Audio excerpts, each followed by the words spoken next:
Herkese merhaba arkadaşlar, kanalıma hoş geldiniz. Yeni bir video ile karşınızdayız. Türkiye'nin güzeller güzeli Birce Akalay ve sevgilisi Hakan Kurtaş'tan yepyeni görüntüler geldi.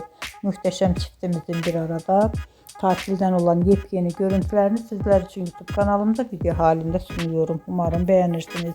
Arkadaşlar, videomu beğendiyseniz kanalımı izlemeyi ve bildirim butonuna basmayı unutmayın. Şimdilik benden bu kadar olsun. Yeni videomuzda görüşmek üzere. Hoşça kalın.